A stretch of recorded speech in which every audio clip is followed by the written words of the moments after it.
ലണ്ടനിലെ പ്രസിദ്ധമായ ലഹരിമരുന്ന് കേന്ദ്രത്തിൽ ഒരു ലഹരിക്കടിമയെപ്പോലെ പ്രസിദ്ധനായ ഡിറ്റക്റ്റീവ് ഷെർലക് ഹോംസ് എന്തിനു വന്നു? The man with the twisted lip, മുച്ചുണ്ടന്റെ കഥ ഭാഗം 2. അടുത്തേക്ക് ചെല്ലുവാൻ അദ്ദേഹം ആംഗ്യം കാണിച്ചു. ക്ഷീണിച്ച് ഉന്മേഷം കെട്ട വൃദ്ധന്റെ മുഖഭാവത്തോടെ ആ കൂട്ടത്തിന് നേരെ തിരിഞ്ഞിരുന്ന അദ്ദേഹത്തോട് ഞാൻ ചോദിച്ചു, ഹോംസ്, ഈ ഗുഹയിൽ നിങ്ങൾ എന്ത് ചെയ്യുകയാണ്? ആവുന്നത്ര പതുക്കെ പറയൂ, എനിക്ക് നല്ല കേൾവിയുണ്ട്. നിങ്ങളുടെ ആ കുടിയൻ കൂട്ടുകാരനെ ഒഴിവാക്കാൻ പറ്റുമെങ്കിൽ നിങ്ങളോട് അല്പം സംസാരിക്കണമായിരുന്നു. എൻ്റെ വണ്ടി വെളിയിൽ കിടപ്പുണ്ട്, ഞാൻ അയാളെ അതിലാക്കി വീട്ടിലോട്ട് അയക്കാം. എന്നാൽ വേഗമാകട്ടെ, അയാളെ അതിൽ കയറ്റി വീട്ടിലേക്ക് അയക്കൂ. അയാളെ കണ്ടിട്ട് കുഴപ്പമൊന്നുമില്ലെന്ന് തോന്നുന്നു. മുടന്തിയാണേലും പൊയ്ക്കോളും. നിങ്ങൾക്ക് അയാളെ വിശ്വസിക്കാം. വണ്ടിക്കാരൻ്റെ കയ്യിൽ നിങ്ങൾ ഭാര്യയ്ക്ക് ഒരു കുറിപ്പ് എഴുതി കൊടുത്തയക്കണം. എൻ്റെ കൂടെ കൂടിയിരിക്കുകയാണെന്ന് അറിയിച്ചുകൊണ്ട്. പുറത്ത് കാത്തിരിക്കാമെങ്കിൽ 5 മിനിറ്റിനകം ഞാൻ ഒപ്പമെത്താം. ഷെർലക് ഹോംസിന്റെ ഒരു അഭ്യർത്ഥന നിരസിക്കുക വലിയ ബുദ്ധിമുട്ടായിരുന്നു. കാരണം വളരെ വ്യക്തവും വിരുദ്ധോടെയുമാണ് അദ്ദേഹം ആവശ്യം ഉന്നയിക്കുന്നത്. വീറ്റ്നിയെ വണ്ടിയിൽ കയറ്റിയിരുത്തിയാൽ എന്തൊക്കെയായാലും എൻ്റെ ദൗത്യം നിറവേറ്റി കഴിയുമെന്ന് എനിക്ക് തോന്നി. ഹോംസിന്റെ ഒരു സാഹസിക യത്നത്തിൽ സഹകരിക്കാൻ പറ്റുന്നതിനേക്കാൾ മെച്ചമായി ഒന്നുമില്ല. വീറ്റ്നിയുടെ ബില്ല് കൊടുത്ത് തീർത്ത ശേഷം നിമിഷങ്ങൾക്കുള്ളിൽ ഭാര്യയ്ക്ക് കുറിപ്പും എഴുതി അയാളെ വണ്ടിയിൽ കയറ്റി അയച്ചു. അല്പസമയത്തിനുള്ളിൽ കറുപ്പിന്റെ ആ ഗുഹയിൽ നിന്ന് തകർന്നടിഞ്ഞ ഒരു രൂപം പൊന്തി വന്നു. ഷെർലക് ഹോംസ് മൊത്ത് ഞാൻ തെരുവിലൂടെ നടക്കാൻ തുടങ്ങി. 2 തെരുവുകൾ കഴിയുന്നതുവരെ അദ്ദേഹം വേച്ചും മുടന്തിയും കുനിഞ്ഞും നടന്നു. പിന്നെ ചുറ്റുപാടും പെട്ടെന്നൊന്ന് നോക്കി നേരെ നിവർന്നു നിന്ന് ഹൃദയം തുറന്ന് പൊട്ടിച്ചിരിച്ചു. ഹ ഹ ഹ ഹ ഹ. ഹോംസ് പറഞ്ഞു, കൊക്കൈൻ ഇഞ്ചക്ഷനും അതുപോലെ മറ്റു ദൗർബല്യങ്ങളും, അവയെപ്പറ്റി നിങ്ങൾ എനിക്ക് വൈദ്യോപദേശം തന്നിട്ടുണ്ടല്ലോ. അവയുടെ കൂടെ കറുപ്പ് പുകവലിയും കൂടെ ഞാൻ ആരംഭിച്ചിരിക്കുകയാണെന്ന് നിങ്ങൾ കരുതിയിരിക്കണം അല്ലേ വാട്സൺ? നിങ്ങളെ അവിടെ കണ്ട് സത്യത്തിൽ ഞാൻ അത്ഭുതപ്പെട്ടു പോയി. നിങ്ങളെ കണ്ടപ്പോഴും എനിക്കുണ്ടായ അമ്പരപ്പും ഒട്ടും കുറവായിരുന്നില്ല വാട്സൺ. ഞാനൊരു സുഹൃത്തിനെ കാണാൻ വന്നതാണ്. ഞാനൊരു ശത്രുവിനെയും. ശത്രുവോ? അതെ, സ്വാഭാവിക ശത്രുക്കളിൽ ഒരാൾ. അല്ല, എൻ്റെ ഇര തന്നെ. വാട്സൺ, ചുരുക്കി പറഞ്ഞാൽ ഞാൻ ശ്രദ്ധേയമായ ഒരു അന്വേഷണത്തിന്റെ നടുവിലാണ്. അല്പം മുമ്പ് ചെയ്തതുപോലെ ഒരു കുടിയന്റെ ജൽപ്പനങ്ങളിൽ നിന്ന് എന്തെങ്കിലും സൂചന കിട്ടിയേക്കുമെന്ന് ഞാൻ ആശിച്ചു. ആ സങ്കേതത്തിൽ വെച്ച് ആരെങ്കിലും എന്നെ തിരിച്ചറിഞ്ഞിരുന്നുവെങ്കിൽ പിന്നെ 1 മണിക്കൂർ പോലും എനിക്ക് ആയുസ്സുണ്ടാവില്ലായിരുന്നു. അത് നടത്തുന്ന തെമ്മാടി ലാസ്കർ എന്നോട് പ്രതികാരം ചെയ്യുമെന്ന് പ്രതിജ്ഞ എടുത്തിട്ടുള്ളവനാണ്. ആ കെട്ടിടത്തിന് പുറകിൽ പേൾസ് കടവിനടുത്ത് മൂലയ്ക്കായി ഒരു രഹസ്യവാതിലുണ്ട്. നിലാവില്ലാത്ത രാത്രികളിൽ അവിടെ നടന്നിട്ടുള്ള വിചിത്രങ്ങളായ കഥകളെക്കുറിച്ച് അതിന് എന്തെല്ലാം പറയാനുണ്ടായിരിക്കും? അതിലൂടെ എത്ര എണ്ണം പുറത്തറിയപ്പെട്ടിട്ടുണ്ട്? എന്ത്, മനുഷ്യ ശരീരങ്ങളെന്നാണോ നിങ്ങൾ അർത്ഥമാക്കുന്നത്? അതെ, ശരീരങ്ങൾ തന്നെ വാട്സൺ. അതിലേക്ക് കടന്നു പോകാനിടയായ ഓരോ ആത്മാവിനും 1000 പവൻ വീതം കിട്ടിയിരുന്നെങ്കിൽ നാം എത്ര ധനികരായനേം. ആ നദീതീരത്തുള്ളതിൽ ഏറ്റവും ഭീകരമായ മരണക്കെണിയാണത്. നെവിൻ സെൻക്ലെയർ ഇനിയൊരിക്കലും വരാത്ത വണ്ണം ആ കെണിയിൽ ചെന്ന് വീണോ എന്ന് ഞാൻ സംശയിക്കുന്നു. എന്നാൽ നമ്മുടെ കെണിയും ഇത് തന്നെ ആയിരിക്കണം. തൻ്റെ 2 ചൂണ്ടുവിരകൾ വായ്ക്കുള്ളിലേക്ക് കടത്തി തുളച്ചു കയറും വിധം അദ്ദേഹം ചൂളം വിളിച്ചു. ദൂരെ നിന്ന് അതേപോലെ ഒരു ചൂളം വിളിയും അതിന് മറുപടിയായി കിട്ടി. തുടർന്ന് താമസിയാതെ കുതിരക്കുളമ്പടിയും വണ്ടിച്ചക്രത്തിന്റെ കടകട ശബ്ദവും കേൾക്കാൻ തുടങ്ങി. ആ ഇരുളിലൂടെ ഇരുവശത്തെയും റാന്തലുകളിലെ മഞ്ഞപ്രകാശത്താൽ സ്വർണ്ണത്തുരങ്കം തീർത്തുകൊണ്ട് ഒരു ഇരട്ടച്ചക്ര കുതിരവണ്ടി വന്നു നിന്നപ്പോൾ ഹോംസ് ചോദിച്ചു, അപ്പോൾ വാട്സൺ, നിങ്ങൾ എൻ്റെ കൂടെ വരും അല്ലേ? എന്നെ കൊണ്ട് താങ്കൾക്ക് ഉപയോഗമുണ്ടെങ്കിൽ ഞാൻ തീർച്ചയായും വരാം. ഓ, വിശ്വസ്തനായ സുഹൃത്ത് എപ്പോഴും ഉപകാരിയാണ്. ഒരെഴുത്തുകാരൻ അതിലേറെയും. സെഡാറിലെ എൻ്റെ മുറിയിൽ 2 കിടക്കയുണ്ട്. സെഡാറിലോ? അതെ, അതാണ് മിസ്റ്റർ സെൻക്ലെയറുടെ വീട്. അന്വേഷണം നടത്തുമ്പോൾ ഞാൻ അവിടെയാണ് താമസിക്കുന്നത്. ജോൺ, നിങ്ങൾ പോയിക്കോളൂ. നിന്നെ ഇനി ഞങ്ങൾക്ക് വേണ്ട. ഇതാ അരപ്പവൻ. നാളെ ഏതാണ്ട് 11 മണിക്ക് എന്നെ കാണാൻ വരണം. അദ്ദേഹം കുതിരക്കാരനെ പറഞ്ഞു വിട്ടു. ചാട്ട കയ്യിൽ വാങ്ങി ഹോംസ് കുതിരയെ തെളിച്ചു. വിരസവും വിജനവും അനന്തവുമായ വീതിയിലൂടെ ഞങ്ങൾ പാഞ്ഞു. ക്രമേണ വീതിയേറി വന്ന ആ വീതികളിലൂടെ കടന്ന് ഒടുവിൽ ഒരു വലിയ പാലത്തിലെത്തി. അടിയിൽ ഇരുട്ടിൽ ഇഴഞ്ഞു നീങ്ങുന്ന നദി, ഇഷ്ടികയും കുമ്മായവും കൂട്ടിപ്പണിത വലിയ ഒരു കെട്ടിടം, അതിനപ്പുറം പോലീസുകാരുടെ ക്രമമായ ഉറച്ച കാലടി ശബ്ദവും കുഴിച്ചു കൂത്താടി പോകുന്ന ചില തെമ്മാടികളുടെ പാട്ടും അലർച്ചയും മാത്രമാണ് ആ നിശബ്ദതയെ ഭജിച്ചത്. മേഘക്കീറിനിടയിലൂടെ അവിടെവിടെയായി നേരിയ പ്രകാശം ചൊരിഞ്ഞ് തിളങ്ങിക്കൊണ്ടിരുന്ന 1-2 നക്ഷത്രങ്ങൾ ആകാശത്തിലുണ്ടായിരുന്നു. ചിന്തയിൽ മുഴുകി തലകുനിച്ച് ഹോംസ് വണ്ടി ഓടിച്ചു. അദ്ദേഹത്തിന്റെ ചിന്തകളെ തടസ്സപ്പെടുത്തുവാൻ ഭയന്നും, എന്നാൽ അദ്ദേഹത്തിന്റെ കഴിവ് ഇത്ര കഠിനമായി പരീക്ഷിക്കുന്ന പുതിയ അന്വേഷണം എന്തെന്നറിയാൻ ആകാംക്ഷയോടെയും ഞാൻ അടുത്തിരുന്നു. ഞങ്ങൾ അനേകം മൈലുകൾ പിന്നിട്ട് നഗരപ്രാന്തത്തിലുള്ള ഭവനനിരകളുടെ അരികിലെത്തി. തലയും തോളും കുലുക്കി സ്വയം സംതൃപ്തനായ ഒരാളെ പോലെ അദ്ദേഹം പൈപ്പ് കത്തിച്ചപ്പോൾ സാധാരണ നിലയിലായി. മൗനം അവലംബിക്കുന്നത് നിങ്ങൾക്കൊരു സിദ്ധിയാണ് വാട്സൺ. സഹചരൻ എന്ന നിലയിൽ അത് നിങ്ങളെ അമൂല്യനാക്കുന്നു. സംസാരിക്കാൻ ഒരാളുണ്ടാവുന്നത് വലിയൊരു കാര്യമാണ്. കാരണം എൻ്റെ ചിന്തകൾ അത്രയേറെ സുഖകരങ്ങളല്ലല്ലോ.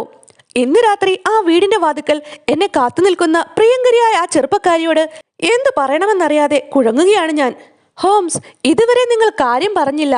ലീയിൽ എത്തുന്നതിന് മുമ്പ് ഈ കേസിനെ കുറിച്ച് ചില വിവരങ്ങൾ നിങ്ങളോട് പറയാൻ കഷ്ടിച്ച് സമയമുണ്ട് വാട്സൺ. കാര്യം നിസാരമാണെന്ന് തോന്നുന്നുണ്ട്, എങ്കിലും മുമ്പോട്ട് പോകാൻ എനിക്കൊന്നും കിട്ടുന്നില്ല. കൊടുക്കിൽ ധാരാളം നൂലുകളുണ്ട്, സംശയമില്ല. പക്ഷേ അതിന്റെ തുമ്പൊന്നും എൻ്റെ കയ്യിൽ കിട്ടുന്നുമില്ല. ശരി, ഞാൻ ഈ കേസിനെ കുറിച്ച് ചുരുക്കി വ്യക്തമായി പറയാം വാട്സൺ. ചിലപ്പോൾ എനിക്ക് അന്ധകാരമായി തോന്നുന്നതിനിടയിൽ എവിടെയെങ്കിലും നിങ്ങൾക്കൊരു തിളക്കം കാണാൻ കഴിഞ്ഞേക്കും. എങ്കിൽ ശരി, പറഞ്ഞോളൂ ഹോംസ്. കുറെ വർഷങ്ങൾക്ക് മുമ്പ്, ശരിക്കു പറഞ്ഞാൽ 1884 മെയ് മാസത്തിൽ ലീയിലേക്ക് ഒരു മാന്യൻ വന്നു. നെവിൻ സെൻക്ലെയർ എന്നു പേരുള്ള അയാൾക്ക് ധാരാളം പണമുള്ളതുപോലെ തോന്നി. ഒരു വലിയ ബംഗ്ലാവ് എടുത്തു. ഭൂമിയൊക്കെ വളരെ വെടിപ്പാക്കി നല്ല രീതിയിൽ താമസവും തുടങ്ങി. ക്രമേണ അയൽക്കാരുമായി അയാൾ സൗഹൃദം സ്ഥാപിച്ചു. 1887 ഈ നാട്ടിലെ ഒരു വാറ്റുകാരന്റെ മകളെ വിവാഹം കഴിച്ചു. അവളിൽ ഇപ്പോൾ 2 മക്കളുണ്ട്. അയാൾക്കൊരു ജോലിയുമില്ല. പക്ഷേ പല കൂട്ടുകെട്ടിലും തൽപരനായ അയാൾ സാധാരണ രാവിലെ പട്ടണത്തിലേക്ക് പോകും. എന്നും വൈകുന്നേരം 5:14 കാനൽ സ്ട്രീറ്റിൽ നിന്നും മടങ്ങിയെത്തും. മിസ്റ്റർ സെൻക്ലെയറിന് ഇപ്പോൾ 37 വയസ്സ് പ്രായമുണ്ട്. സൗമ്യ സ്വഭാവമുള്ള നല്ല ഭർത്താവും വളരെ സ്നേഹമുള്ള പിതാവും അറിയാവുന്നവർക്കൊക്കെ സമ്മതനുമാണ് അയാൾ. കണക്കാക്കാൻ കഴിഞ്ഞിടത്തോളം അയാളുടെ ആകെക്കടം 28 പവനും 10 ഷില്ലിങ്ങും, നിക്ഷേപം ക്യാപിറ്റൽ കൗണ്ടീസ് ബാങ്കുകളിലായി 220 പവനുമാണ്. അതിനാൽ സാമ്പത്തിക പ്രശ്നം അയാളുടെ മനസ്സിനെ മതിച്ചിരുന്നുവെന്ന് വിചാരിക്കാൻ കാര്യമില്ല. കഴിഞ്ഞ തിങ്കളാഴ്ച മിസ്റ്റർ നെവിൽ സെൻക്ലെയർ പതിവിലേറെ നേരത്തെ പട്ടണത്തിലേക്ക് പോയി. പോകുന്നതിന് മുമ്പ് തനിക്ക് 1-2 കാര്യങ്ങൾ ചെയ്യാനുണ്ടെന്നും വരുമ്പോൾ കൊച്ചുമകന് ഒരു പെട്ടി ചതുരക്കട്ടകൾ കൊണ്ടുവരാമെന്നും പറഞ്ഞിരുന്നു. എന്നാൽ അയാൾ പോയി അധികം താമസിയാതെ അയാളുടെ ഭാര്യയ്ക്ക് യാദൃച്ഛികമായി ഒരു കമ്പി സന്ദേശം കിട്ടി. ആബർഡീൻ കപ്പൽ കമ്പനിയിൽ നിന്നുമായിരുന്നു അത്. അവർ പ്രതീക്ഷിച്ചിരുന്ന സാമാന്യം വലിപ്പമുള്ള ഒരു ചെറിയ പാഴ്സൽ വന്നിട്ടുണ്ടെന്നായിരുന്നു അത്. ലണ്ടനിൽ നിങ്ങൾക്ക് നല്ല പരിചയമുണ്ടെങ്കിൽ ഈ കമ്പനിയുടെ ഓഫീസ് ഫ്രെസ്കോ സ്ട്രീറ്റിലാണെന്ന് അവർ പറഞ്ഞു. നിങ്ങൾ ഓർമ്മിക്കണം, ആ തെരുവിൽ നിന്നാണ് അപ്പർ സ്വാർഡൻ ലൈനിൽ ഇരിഞ്ഞു പോകുന്നതെന്ന് അറിയാം. ആ ലൈനിൽ വെച്ചാണ് നാം ഇന്ന് രാത്രി കണ്ടതെന്നും ഓർമ്മിക്കുമല്ലോ. മിസസ് സെൻക്ലെയർ ആഹാരം കഴിച്ചിട്ട് പട്ടണത്തിലെത്തി. ചില സാധനങ്ങൾ വാങ്ങി കമ്പനിയുടെ ഓഫീസിലെത്തി. അവളുടെ പാഴ്സലും വാങ്ങി കൃത്യം 4:35 സ്റ്റേഷനിലേക്ക് തിരിച്ചു പോകുന്നതിനായി സ്വാർഡൻ ലൈനിലൂടെ നടന്നു. ഇത്രയും നിങ്ങൾക്ക് മനസ്സിലായോ വാട്സൺ? വളരെ വ്യക്തമായി ഹോംസ്. നിങ്ങൾക്ക് ഓർമ്മയുണ്ടെങ്കിൽ ആ തിങ്കളാഴ്ച ചൂടുള്ള ഒരു ദിവസമായിരുന്നു. മിസസ് സെൻക്ലെയർ വളരെ പതുക്കെ നടന്നു. ഒരു വണ്ടിക്കാരനെങ്കിലും ആ ചുറ്റുപാടിൽ എവിടെയെങ്കിലും കാണാൻ ഒക്കുമെന്ന പ്രതീക്ഷയോടെ. കാരണം ആ പരിസരം അവൾക്ക് ഇഷ്ടമായിരുന്നില്ല. സ്വാർഡൻ തെരുവിലൂടെ അവൾ ഇങ്ങനെ നടക്കുമ്പോൾ പെട്ടെന്ന് അവൾ ഒരു രോദനം കേട്ടു. നോക്കിയപ്പോൾ അവിടെ ഒരു കെട്ടിടത്തിന്റെ 2ാം നിലയിൽ ജനലിലൂടെ ഭർത്താവ് താഴേക്ക് നോക്കി തന്നെ വിളിക്കുന്നത് കണ്ട് അവൾ അത്ഭുത സ്തബ്ധയായി നിന്നുപോയി. ജനൽ തുറന്നിരുന്നു. അവൾ വ്യക്തമായും അയാളുടെ മുഖം കണ്ടു. അത് വളരെ അസ്വസ്ഥമായിരുന്നു എന്നാണ് അവൾ പറയുന്നത്. സംഭ്രാന്തനായി അയാൾ അവളുടെ നേരെ ആംഗ്യം കാട്ടി. പെട്ടെന്ന് ആരുടെയോ അതിശക്തമായ കരങ്ങൾ പിടിച്ചു മാറ്റിയതുപോലെ അയാൾ അപ്രത്യക്ഷനായി. ആ സ്ത്രീയുടെ കണ്ണുകൾ പെട്ടെന്ന് പിടിച്ചെടുത്ത ഒരു കാര്യം ഇതായിരുന്നു. വീട്ടിൽ നിന്ന് പട്ടണത്തിലേക്ക് പോകുമ്പോൾ ഏതാണ്ട് ഇരുണ്ടൊരു കോട്ടാണ് അയാൾ ധരിച്ചിരുന്നത്. എന്നാൽ അപ്പോൾ അവൾ കാണുമ്പോൾ കോളറോ ടൈ പോലും ഇല്ലായിരുന്നു. അയാൾക്കെന്തോ കുഴപ്പം പറ്റിയെന്ന് ബോധ്യം വന്ന അവൾ പടികളിറങ്ങി. നിങ്ങൾ ഇന്ന് രാത്രി എന്നെ കണ്ട ആ കറുപ്പിന്റെ സങ്കേതം തന്നെയായിരുന്നു ആ വീട്. മുൻവശത്തെ മുറിയിലൂടെ ഓടി മുകളിലത്തെ നിലയിലേക്കുള്ള പടികൾ കയറാൻ ശ്രമിച്ചു. പടികളുടെ ചുവട്ടിൽ വെച്ച് അവൾ ലാസ്കർ എന്ന ആ തെമ്മാടിയെ കണ്ടു. അവിടെയുണ്ടായിരുന്ന ഡച്ചുകാരനായ ഒരുത്തന്റെ സഹായത്തോടെ അവളെ അവൻ പുറകോട്ട് തള്ളി വഴിയിലിറക്കി. ഭ്രാന്തമായ സംശയത്തോടും ഭയത്തോടും കൂടി വഴിയിലൂടെ ഓടിയ അവൾക്ക് അപൂർവ ഭാഗ്യത്താൽ ഫ്രെസ്കോ സ്ട്രീറ്റിൽ വെച്ച് ബീറ്റുകാരായ ഒരു പറ്റം പോലീസുകാരെയും ഇൻസ്പെക്ടറെയും കണ്ടുമുട്ടാൻ സാധിച്ചു. ഇൻസ്പെക്ടറും 2 പോലീസുകാരും അവളെ പിന്തുടർന്നു. ഉടമസ്ഥന്റെ ശക്തമായ എതിർപ്പുണ്ടായിട്ടും മിസ്റ്റർ സെൻക്ലെയറിനെ കണ്ട മുറിയിലേക്കാണ് അവർ ചെന്നത്. എന്നാൽ അവിടെ അയാൾ ഉണ്ടായിരുന്ന ലക്ഷണങ്ങളൊന്നുമില്ലായിരുന്നു. തന്നെയുമല്ല, അവിടെ ആരും തന്നെ ഇല്ലായിരുന്നു. അവിടെ താമസമാക്കിയിട്ടുള്ളവനെന്ന് തോന്നിക്കുന്ന ബീബൽസ് രൂപിയും മുടന്തനുമായ ഒരു നികൃഷ്ടനല്ലാതെ മറ്റാരും അന്നുച്ചയ്ക്ക് ആ മുൻവാതിലിൽ ഇല്ലായിരുന്നുവെന്ന് അയാളും ലാസ്കറും ആണയിട്ട് പറഞ്ഞു. അവരുടെ ശക്തമായ നിഷേധം കണ്ട് ഇൻസ്പെക്ടർ അന്തിച്ചു നിന്നുപോയി. മിസസ് സെൻക്ലെയർ തെറ്റിദ്ധരിച്ചതാണെന്ന് വിശ്വസിക്കാൻ തുടങ്ങവേ മേശപ്പുറത്ത് കിടന്ന ഒരു ചെറിയ വീഞ്ഞപ്പെട്ടി ഒരു കരച്ചിലോടെ ആ സ്ത്രീ ചാടിയെടുത്തു. അതിന്റെ അടപ്പ് മാറ്റി. അതിനുള്ളിൽ നിന്നും കുട്ടികൾക്കുള്ള കളിപ്പാട്ടമായ ചതുരക്കെട്ടുകൾ പുറത്തു ചാടി. വീട്ടിലേക്ക് വാങ്ങിക്കൊണ്ടുവരാമെന്ന് ക്ലെയർ പറഞ്ഞിരുന്ന കളിപ്പാട്ടമായിരുന്നു അത്. ഈ കണ്ടുപിടുത്തവും അപ്പോൾ മുടന്തനിൽ കണ്ട അങ്കലാപം കണ്ടപ്പോൾ സംഗതി ഗൗരവമുള്ളതാണെന്ന് ഇൻസ്പെക്ടർക്ക് ബോധ്യമായി. മുറികൾ സസൂക്ഷ്മം പരിശോധിച്ചു. ഹീനമായ ഒരു കുറ്റകൃത്യം അവിടെ നടന്നിട്ടുണ്ടെന്ന് സൂചന കിട്ടി. മുൻവശത്തെ മുറി ഒരു ഇരുപ്പ് മുറിയായിട്ടാണ് ഒരുക്കിയിരുന്നത്. അതിൽ നിന്നും ഒരു ചെറിയ മുറിയിലേക്ക് കടക്കാമായിരുന്നു. കടവിന്റെ പിന്നിലാണെന്ന് തോന്നി. കടവിന്റെയും കിടപ്പുമുറിയുടെയും ഇടയ്ക്ക് ജനൽ ഒരിടുങ്ങിയ മാർഗമാണ്. വേലിയിറക്കത്തിൽ ഉണങ്ങിയും വേലിയേറ്റത്തിൽ കുറഞ്ഞത് 4.5 അടിയെങ്കിലും വെള്ളം നിറഞ്ഞും കിടക്കും. കിടപ്പുമുറിയുടെ താഴെ ഉണ്ടായിരുന്ന വലിയ ജനൽ തുറന്നു കിടന്നു. പരിശോധനയിൽ ജനൽപ്പാളിയിൽ രക്തകണങ്ങൾ കാണാൻ കഴിഞ്ഞു. കിടക്കമുറിയിലെ തടികൊണ്ടുള്ള തറയിൽ ചോരത്തുള്ളികൾ ചിതറിക്കിടക്കുന്നതും കാണാനൊത്തു. മിസ്റ്റർ നെവിൻ സെൻക്ലെയറിന്റെ കോട്ടൊഴികെയുള്ള തുണികളെല്ലാം കൂടി മുൻവശത്തെ മുറിയുടെ ഒരു കർട്ടന് പിന്നിൽ തിരികെ വെച്ചിരുന്നു. അതിൽ അയാളുടെ ബൂട്ടുകളും സോക്സുകളും തൊപ്പിയും വാച്ചും എല്ലാം ഉണ്ടായിരുന്നു. ആക്രമണത്തിന്റെ ലക്ഷണമൊന്നും അവയിൽ കണ്ടില്ല. നെവിൻ സെൻക്ലെയറിനെ അവിടെ എങ്ങും കാണാനുമില്ല. ജനലിലൂടെ അയാൾ കടന്നിരിക്കാം. മറ്റു വഴിയൊന്നും കാണാനില്ലായിരുന്നു. ദുസൂചകമായ ജനൽപ്പാളികളിലെ രക്തത്തുള്ളികൾ അയാൾ നീന്തി രക്ഷപ്പെട്ടിരിക്കാനുള്ള സാധ്യതയുമില്ലെന്നാണ് കാണിച്ചത്. കാരണം ദുരന്തം നടക്കുന്ന സമയത്ത് വേലിയേറ്റമായിരുന്നു എന്നത് തന്നെ. ഇനി ഇക്കാര്യത്തിൽ ഉൾപ്പെട്ടിട്ടുള്ള വില്ലന്മാരെ പറ്റി. ലാസ്കർ ദുഷിച്ച പൂർവ്വചരിത്രമുള്ള ഒരുവനായിട്ടാണ് അറിയപ്പെടുന്നത്. പക്ഷേ മിസ്സിസ് സെൻക്ലെയർ പറയുന്ന കഥയനുസരിച്ച് അവളുടെ ഭർത്താവിനെ കണ്ട് ഏതാനും നിമിഷങ്ങൾക്കകം കോണിച്ചുവട്ടിൽ അയാളെ കണ്ടതായി മനസ്സിലാക്കാം. കുറ്റം ചെയ്യാൻ അയാൾ ഒരു പ്രേരകനായിരുന്നിരിക്കാം. ഒന്നും അറിവില്ലെന്നായിരുന്നു അയാളുടെ വാദം. ആ മുറിയിലെ താമസക്കാരന്റെ പ്രവൃത്തികളെക്കുറിച്ച് ഒരു വിവരവുമില്ലെന്ന് അയാൾ പറയുന്നു. കാണാതായ മാന്യന്റെ വസ്ത്രത്തിന്റെ സാന്നിധ്യത്തെക്കുറിച്ച് ഒരു തരത്തിലും തനിക്ക് വിശദീകരിക്കാനാവില്ലെന്നും ലാസ്കർ പറഞ്ഞു. ലാസ്കർ എന്ന മാനേജറെ കുറിച്ച് ഇത്രയും. ഇനി 2ാം നിലയിൽ താമസിക്കുന്ന കുടിലനായ മുടന്തനെ കുറിച്ച്. നെവിൻ സെൻക്ലെയറിനെ ഒടുവിൽ കണ്ട മനുഷ്യൻ തീർച്ചയായും അയാളാണല്ലോ. അവന്റെ പേര് ഹ്യൂബോൺ എന്നാണ്.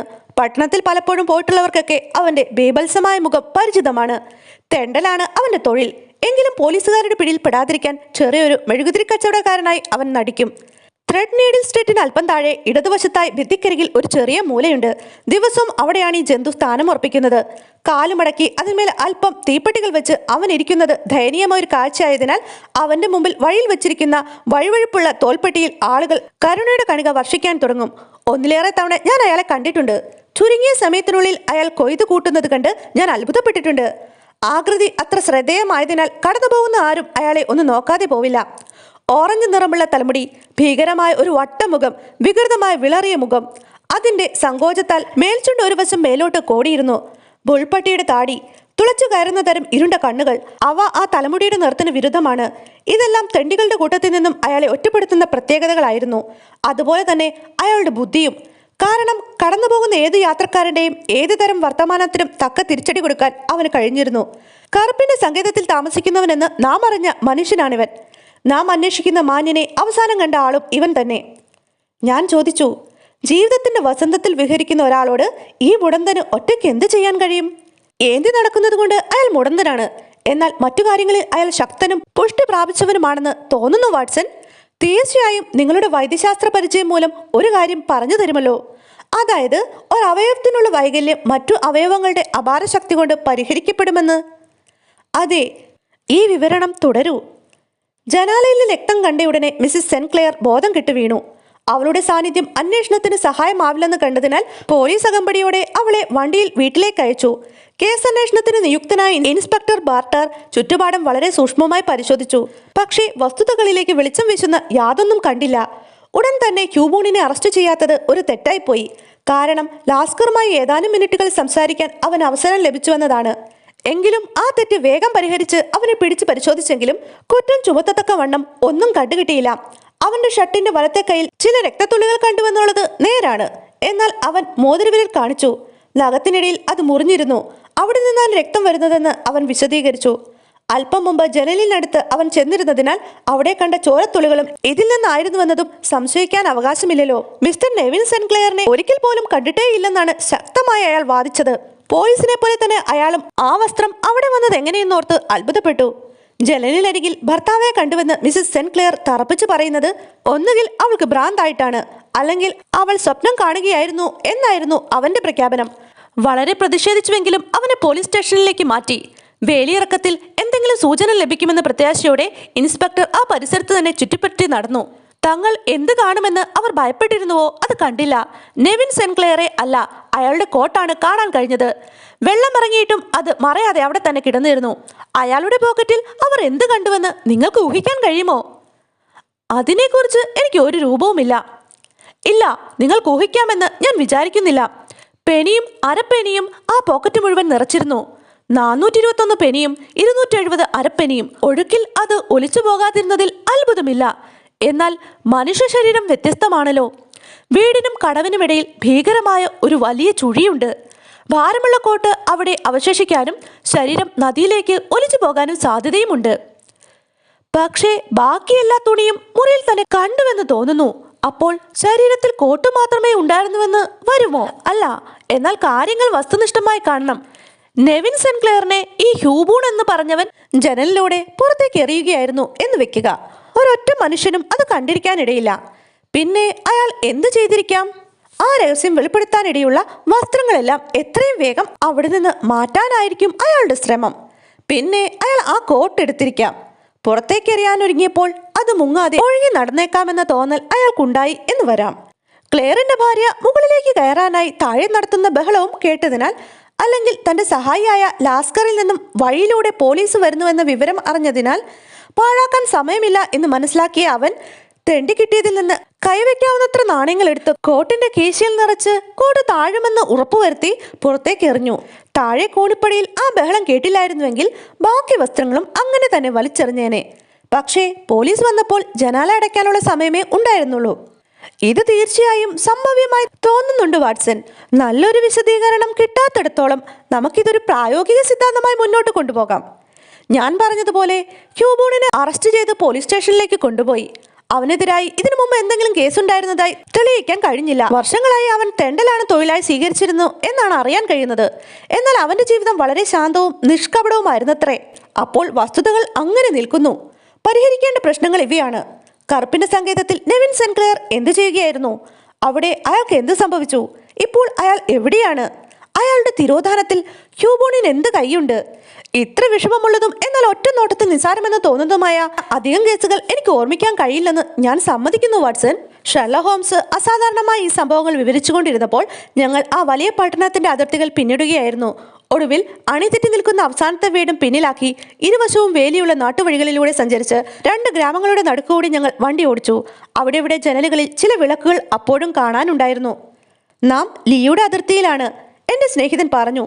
ഈ യാത്രക്കിടയിൽ 3 ഗ്രാമങ്ങൾ നാം സ്പർശിച്ചു. മിഡിൽ സെക്സിൽ നിന്നും തുടങ്ങി സറിയയുടെ ഒരു അതിർത്തിയിലൂടെ കെൻഡിൽ വന്ന് അവസാനിച്ചു. ആ മരങ്ങൾക്കിടയിൽ വെളിച്ചം കാണുന്നില്ലേ? അതാണ് സെഡാഴ്സ്. വിളക്കിനരികെ ഉത്കണ്ഠാപൂർവ്വം കാതോർത്തിരിക്കുന്ന ആ സ്ത്രീ ഇതിനകം കുതിരക്കുളമ്പടി ശബ്ദം പിടിച്ചെടുത്ത് കാണും, സംശയമില്ല.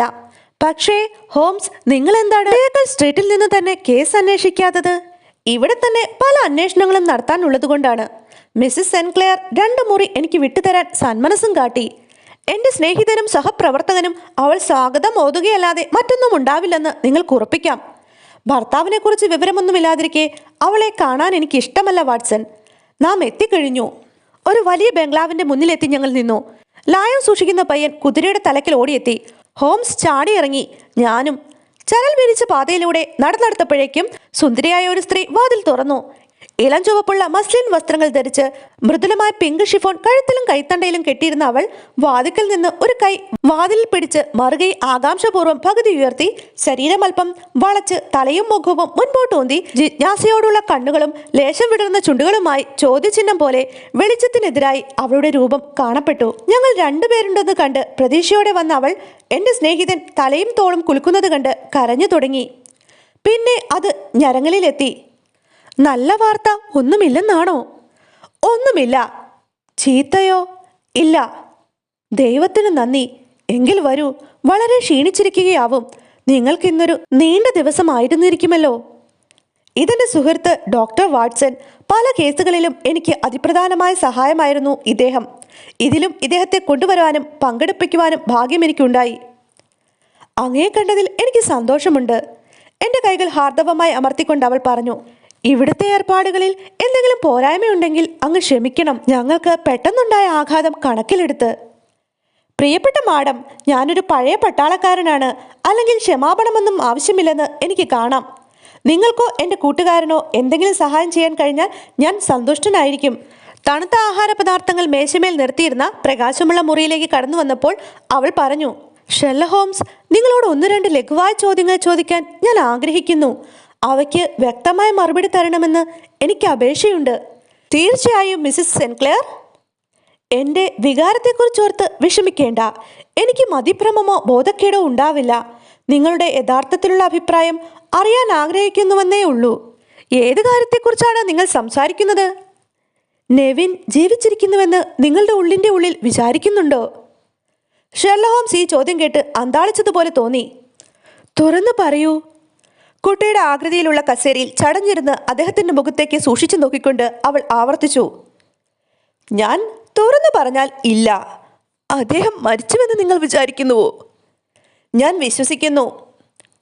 കൊല ചെയ്യപ്പെട്ടെന്നാണോ എന്ന് ഞാൻ പറയില്ല. ഒരു പക്ഷേ. എങ്കിൽ എന്നാണ് അദ്ദേഹം മരിച്ചത്? തിങ്കളാഴ്ച. എങ്കിൽ ഇന്ന് അദ്ദേഹത്തിൽ നിന്നൊരു എഴുത്ത് എനിക്ക് എങ്ങനെ കിട്ടിയെന്ന് നിങ്ങളൊന്ന് വിശദീകരിക്കാമോ? കാന്തശക്തി കൊണ്ടെന്നതുപോലെ ഷെർലക് ഹോംസ് കസേരയിൽ നിന്ന് ചാടി എഴുന്നേറ്റു. എന്ത്?